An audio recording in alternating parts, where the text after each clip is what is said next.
El año pasado hablé fundamentalmente del diagnóstico, de cómo enfrentarlo, cuándo pensar que algo podía no ser un cólico renal, cuándo pensar que sí era un cólico renal, cómo tratarlo y a cuáles estudiar. Hoy día voy a hablar de una cosa, un ala de eso, que es básicamente el manejo del dolor en el cólico renal. No tengo conflictos de interés, esto es mi opinión acerca del tema respecto a lo que he leído y las cosas que he estudiado. Y lo primero que uno se pregunta es por qué es importante hablar del dolor en el cólico renal. Y creo que la respuesta a esto es muy simple, es porque es frecuente. Es porque es frecuente. ¿Ya? ¿Qué tan frecuente? Muy frecuente. Varía según la serie, 5%, 15%, pero quedémonos con un número de que 10% de la población americana o en Europa va a tener un cólico renal a lo largo de su vida. ¿Y por qué es importante? Porque la gran mayoría de ellos se van a presentar con dolor. Entonces, 1 en 10 van a tener esta patología. Y es frecuente y la vemos en el cine, en los billetes de la historia de Estados Unidos, en el rock, en el básquetbol, directores técnicos, fútbol, estrellas de fútbol, estrellas decadentes de fútbol. Y en mi familia, ya esto está en todos lados. Mi papá, mi suegro, tienen como 8 cólicos renales entre los dos, ¿ya? Así que esto es algo que hay que aprender a manejar. De hecho, uno de los que más me ha costado manejar es uno de esos. Lo segundo, es difícil de tratar. ¿Ya? La analgesia de rescate es frecuente usarla y de hecho el segundo outcome más importante que uno mide, aparte de disminución de la escala del dolor cuando uno ve los resultados de estos estudios, es analgesia de rescate. Y varía según la serie, pero en general hasta un 40% de los pacientes van a requerir una dosis de algo más o analgesia de rescate para tratarlo, por tanto tampoco es tan fácil de tratarlo. ¿Ya? Lo importante de esto es que tenemos que conocer la fisiopatología para entender un poco cuál es la lógica de los medicamentos que vamos a usar. Y es bastante simple. Lo primero que pasa es que una piedra que se desplaza del riñón cae al uréter y en algún momento el uréter deja de avanzar. Al dejar de avanzar, ¿qué pasa? El uréter trata de hacer que avance, empiezan contracciones, peristalsis. Cuando esto no avanza, sube la presión, empiezan a haber espasmos del uréter, lo que genera edema, inflamación, y al no pasar la piedra genera aumento de la presión hacia arriba. Al aumentar la presión hacia arriba, hay aumento de la presión en la cápsula renal, distensión de la misma, y eso genera más media hora de inflamación y producción de lo más importante en el dolor cólico renal, que me parece a mí son la liberación y la generación de prostaglandina. Por tanto, esa es la lógica sobre la cual tenemos que trabajar el tratamiento. Y el tratamiento está lleno de opciones, la verdad, hay AINES, opioides, ketamina, lidocaína, y yo traté de ordenarlo para ustedes en 4 categorías que van a ser más fáciles de enfrentarlo.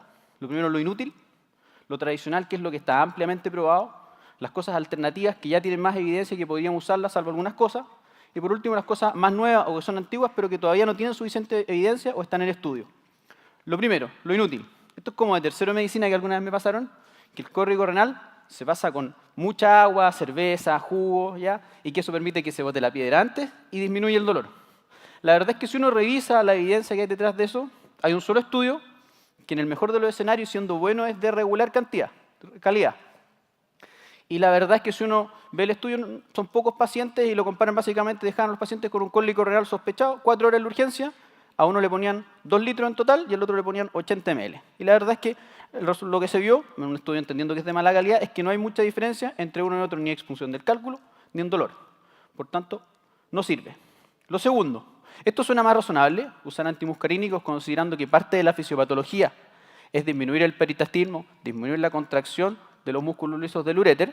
Suena razonable haber probado con buscapina, viadil u otros antimuscarínicos, ¿ya? Lamentablemente la evidencia en relación a esto es contradictoria. Ya la verdad es que no apoya demasiado, está lleno de estudios. Y la verdad es que si quisiera resumírselo, son 3 cosas importantes. No tienen evidencia contra placebo, no son mejores que otros medicamentos bien probados que tienen buena evidencia incluso contra placebo, como son los AINES, los opioides. Y la verdad es que solo tendría algún rol en algunos estudios usándolo como coadyuvante. Por tanto, por ahora me parece que deberíamos despedirnos de la hidratación forzada y de los antimuscarínicos. Evidentemente no permitamos que los pacientes se deshidraten mientras tienen un cólico renal, pero no es necesario forzarlos a hidratarse, ¿ya? Lo tradicional, lo primero, lo más importante y lo que sigue siendo a mi parecer el pilar del tratamiento de un cólico renal son los antiinflamatorios no esteroidales, los AINE. ¿Por qué? Porque ellos tienen un rol muy importante en la inhibición de la producción de la prostaglandina a través de inhibir la COX-1 y la COX-2.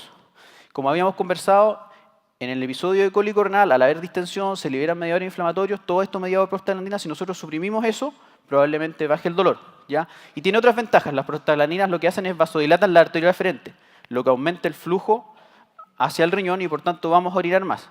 ¿Cuál es el problema de eso? Es que al orinar más, mayor presión, más dilatación, más prostaglandina, y es un círculo vicioso. Entonces permite disminuir el flujo, vasocontraer la arteriola aferente y disminuye la mediación por agentes inflamatorios.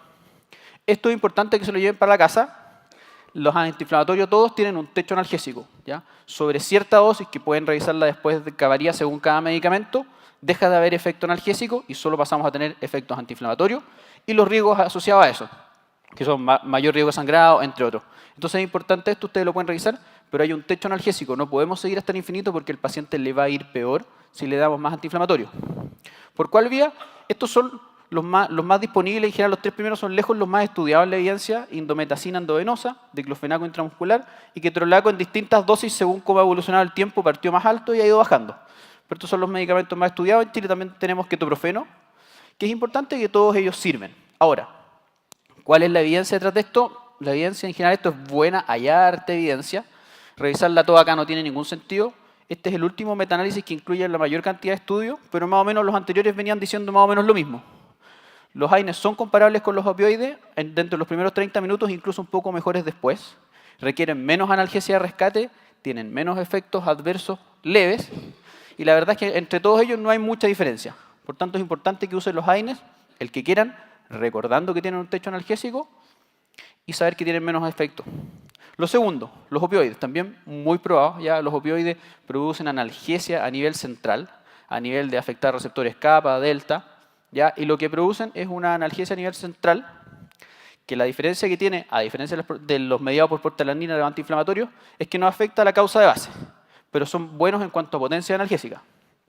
Hay múltiples presentaciones, ya cualquiera de ellas puede estar disponible. En general, la más disponible que tenemos acá es la morfina, el fentanilo, ya el tramadol, la petidina, que buena parte de los estudios, en especial los iniciales, está hecho con petidina. Hoy en día ya no se recomienda por su amplia gama de efectos adversos.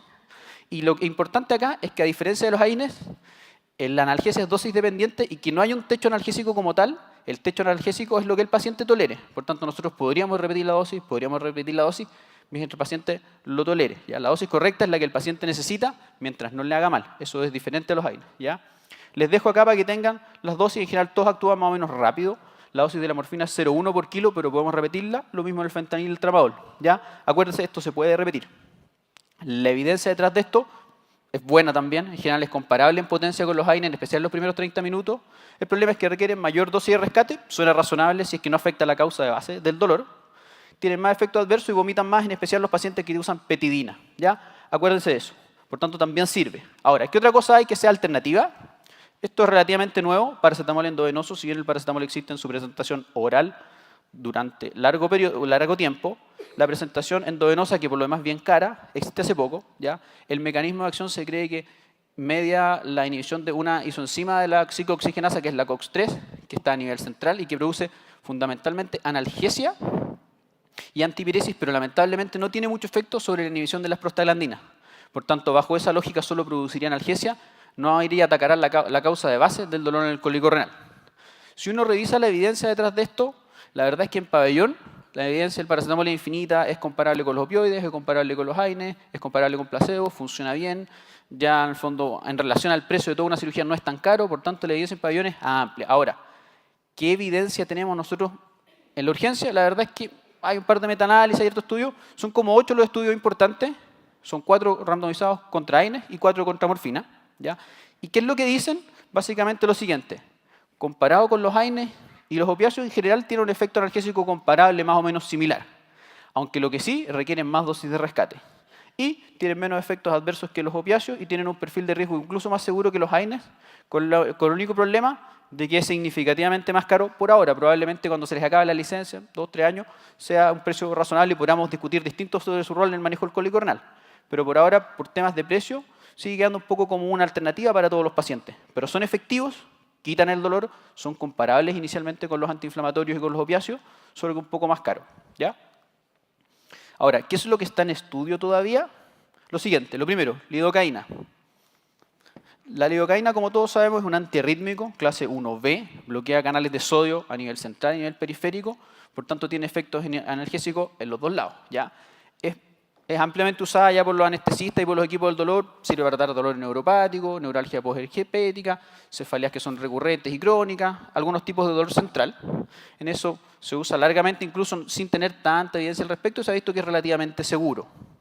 Ahora, también hay un par de estudios, ha salido harto en el fondo en las publicaciones médicas online y en Twitter, se ha dado harta moda al uso de la lidocaína, ya en relación a que 1,5 miligramos por kilo en 10 minutos, cólico renal y algunos otros dolores. ¿Ya? Escasos efectos adversos que van en relación con el adormecimiento perioral, un poco de mareos, vértigo, no mucho más. Hay un solo caso reportado de una arritmia que terminó en paro, pero salvo eso, en toda la literatura no hay mucho más. Es que si buscaran hay más muerte por AINES, por otras cosas, así que tranquilo. ¿Ya? Pero lo importante es que si uno busca la literatura detrás de esto, no es tanta. No es tanta, de hecho, este análisis se publicó hace poquito de todos los tratamientos con lidocaína que hay, y la verdad es que si uno va enfocado directamente al cólico renal, hay dos, ¿ya? Los dos son en población del Medio Oriente, iraní, ¿ya? Y lo más importante es que la lidocaína, no se comparó contra AINES, que es el estándar de cuidado, se comparó contra morfina, ¿ya? Se comparó contra morfina, ¿y qué es lo que se vio? Que lamentablemente un estudio salió positivo, pero el otro no salió mejor, no disminuyó las dosis de medicamento de opiáceo, y la verdad es que hubo 15 efectos adversos en relación a algo que no sirvió demasiado, por tanto, no hay demasiada evidencia que lo apoye, parece ser relativamente seguro, pero creo que para dedicar el uso sostenido de lidocaína como primer agente en el cólico renal, todavía falta, y falta harto. La ketamina. La ketamina se usa harto sedación, procedimientos, analgesia en pacientes resistentes a medicamentos tradicionales para manejo del dolor, en niños, ¿ya? Ahora, ¿qué hay de ello en adultos? Algunas cosas, ¿ya? Lo importante es saber cómo funciona, que es bien complejo, la verdad, es principalmente un bloqueador de los receptores de NMDA, pero la verdad es que se mete con todos los receptores que existen, ¿ya? Bloquea recaptación de serotonina, dopamina, bloquea canales sodio, potasio, colinérgicos, tiene algún efecto en receptores de opiáceo, por tanto, su efecto es bien sucio, pero produce algo que es fácil de manejar, ¿ya? En general, en dosis baja es analgésica, ¿ya? Y a medida que aumenta la dosis, se va haciendo disociativa. En general, la dosis 0,1, 0,3 por kilo, o se puede dar en BIC. Ahora, si uno revisa qué es lo que apoya esto, la verdad es que para el fondo tanto medio que ha acaparado en el fondo en Twitter, en las cosas que no son literatura dura, si uno busca la evidencia detrás del cólico renal, no es mucha. De hecho, encontré un estudio. Un estudio que usa ketamina intranasal, que no usamos, contra morfina, que no es lo primero que deberíamos usar en el cólico renal, sino AINES, ¿ya? 20 pacientes por rama, no mucho, ¿ya? Y la verdad es que no tiene suficiente poder para ver los efectos adversos que pueden ser significativos en la ketamina, ¿ya? Y no está comparada con AINES. Por tanto, si bien los resultados dieron ligeramente positivos en disminuir algunas dosis y cosas, no me parece que sea aplicable a la realidad actual que tenemos, ¿ya? Por tanto, por ahora, si bien podemos usarla de segunda línea como todo lo demás, nos falta evidencia para que sea un tratamiento de primera línea. La desmopresina. La desmopresina es un análogo sintético de la vasopresina que produce tres cosas. Tiene algún efecto a nivel de receptores opiáceos y de endorfina, ¿ya? Aparte de eso, disminuye el flujo a la arteria renal y disminuye el flujo hacia el riñón. Y lo tercero es que disminuye la contractilidad del músculo liso. Estas tres cosas se piensa que son los que median el poder analgésico de la desmopresina. Hay un poco más de estudio, la verdad es que hay harta evidencia en ratones, en gatos, ¿ya? En humanos hay como 10 estudios que valen la pena revisar, de los cuales estos dos son los únicos que salieron positivos, que básicamente, ¿qué es lo que hacen? Se usa la desmopresina agregada a AINES, en especial a diclofenaco intramuscular en un estudio y rectal en el otro, y podría tener algún beneficio en cuanto a disminución del tiempo en el que baja el dolor y de la analgesia total, aunque no es categórico, ¿ya? Y el metaanálisis que salió después, que junto a otros estudios que no estaban incluidos, la verdad es que desestima un poco esto. Por tanto, me parece que todavía está en estudio y tampoco podríamos usarlo de primera línea. Y lo último, creo que el año pasado ya les mencioné algo de esto en relación a lo que había pasado, actividad sexual. Suena desafiante, con un cólico renal. La verdad es que hay dos estudios que son importantes que lamentablemente están diseñados para la expulsión del cálculo, pero que vale la pena igual ver los outcomes secundarios, en especial si tiene relación con esto, ¿ya? Si uno revisa los outcomes secundarios, los dos outcomes secundarios medidos son disminución del dolor y analgesia de rescate, ¿ya? Este estudio, que es el más importante, es randomizado, está hecho en adultos, hombres iraníes casados, Ese es el setting donde funciona. Podríamos extrapolarlo. ¿Y qué es lo que dice? Que en general, más de 3 veces a la semana de actividad sexual dirigida mejora la probabilidad de que salga la piedra, en especial si es mayor a 5 centímetros, 5 milímetros, y disminuye las dosis de rescate analgésico.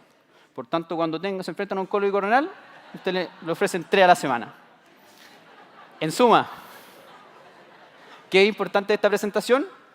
Lo primero y más importante es que está claro qué es lo que debieran usar para manejar el cólico renal. AINES más menos opiáceo.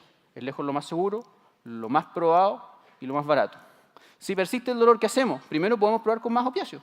Los opiáceos no tienen tocho analgésico, podemos intentarlo nuevamente si el paciente lo tolera un par de veces. Si aún así no va, podemos usar paracetamol, tiene buena evidencia. Un poco más atrás, en pacientes que no andan bien del dolor, podemos usar lidocaína, ketamina. Pero acuérdense que lo simple, lo básico existe hace mucho tiempo y es lejos lo más importante. Todas las cosas nuevas que van saliendo, no nos dejemos llevar tan rápido. Revisemos qué es lo que hay detrás y veamos si hay que estudiarlas un poco más antes de usarlas. Creo que con eso terminé. Muchas gracias.